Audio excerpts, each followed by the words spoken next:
ரவுண்ட்ல இவங்க வெளியே போன ஒரு முடிவு எடுப்பீங்களே, அந்த முடிவை யார் எடுக்கிறா, அதை எப்படி எடுக்கிறீங்க, என்ன பேசிஸ்ல எடுக்கிறீங்க? மாஸ்டர் மைண்ட் பார்த்தோன்னா கனியக்காவும் சபரிநாதன் தானா. சபரியுடைய தாட்ஸ் அதிகமாக. ஹாய் ஹலோ எல்லாருக்கும் வணக்கம் and welcome back to our channel. இப்போ மூணாவது ப்ரோமோவும் வெளியிட்டிருக்காங்க. இந்த மூணாவது ப்ரோமோவில் பார்த்தீங்கன்னா சபரி மற்றும் கனியை வந்துட்டு கிட்டத்தட்ட விஜய் சேதுபதி போட்டு உடச்சிட்டாரு அப்படின்ற மாதிரி தான் சொல்லணும். பிகாஸ் ஆஃப் இப்போ ஒரு போட்டி நடந்துச்சுல, அந்த போட்டியில் இந்த ஆள் வெளியேற்றலாம் அப்படின்னு சொல்லிட்டு ஒரு முடிவு எடுக்கிறீங்கல்ல, அது யார் எடுக்கிறீங்க அப்படின்னு சொல்லிட்டு கரெக்டாக கேட்குறாரு.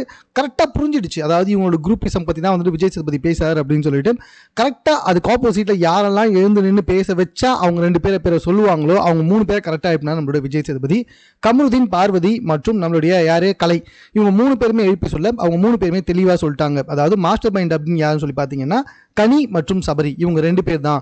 அதே மாதிரி தான் வந்துட்டு நம்ம கலைஞர் சொல்றாரு கனி மற்றும் சபரின்னு சொல்லிட்டு.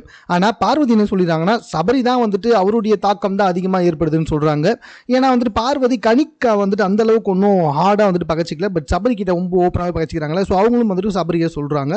ஸோ இதுக்கு வந்துட்டு விஜய் சேதுபதி சார் என்ன சொல்கிறாருன்னா, இந்த ஒரே மாதிரியான விஷயங்களே போயிட்டே இருந்தால் பார்க்குறவங்களுக்கு எப்படி இருக்கும் அப்படின்னு சொல்லிட்டு விஜய் சேதுபதி சார் கேட்குறாரு. எனக்கு தெரிஞ்சு இதை இன்னும் கொஞ்சம் ஹார்டாக கூட கேட்டிருக்கலாம். ஏன் எப்போ பார்த்தாலும் ஒருத்தரையே டார்கெட் பண்ணுறீங்க, இன்னும் மற்றவங்களாம் இருக்காங்களா, அவங்களையும் டார்கெட் பண்ணால் நல்லாயிருக்கும். அப்படி இல்லைனா எடுக்கிற முடிவை எல்லாருமே சேர்ந்து எடுத்தீங்கன்னா நல்லாயிருக்கும். ஸோ யாருமே இந்த இடத்துல இவங்க ரெண்டு பேர் மட்டும் தான் முடிவு எடுத்துக்கிட்டே இருந்தால் அது பார்க்குறது கண்டிப்பாக குரூப்பிசமாக தானே இருக்கும். அந்த ரெண்டு பேர் எடுக்கிற முடிவை தானே நீங்கள்லாம் ஃபாலோ பண்ணுறீங்க அப்படின்ற ஒரு கொஸ்டின் வரும். இந்த மாதிரி இன்னும் கொஞ்சம் ஹார்டாக வந்துட்டு விஜய் சேதுபதி சார் பேசியிருந்தா பெட்டராகவே இருந்திருக்கும். வாட் எவர் இட் இஸ், கனி மற்றும் சபரி இவங்க ரெண்டு பேருமே சொல்கிறது தான் மற்ற எல்லாமே கேட்டுக்கிட்டு இருக்காங்க. அங்கே ஒரு குரூப் ஃபார்ம் ஆயிருக்கு அப்படின்றத வந்துட்டு விஜய் சேதுபதி சார் இந்த இடத்துல உடைச்சிட்டாரு அப்படின்றது தெளிவாகவே தெரியுது. இன்னும் எந்த மாதிரிலாம் ப்ரோமோ வருதுன்னு வெயிட் பண்ணுவோம். ஆக்சுவலாக 3 ப்ரோமோ தான் ஒரு நாளைக்கு போடுவாங்க.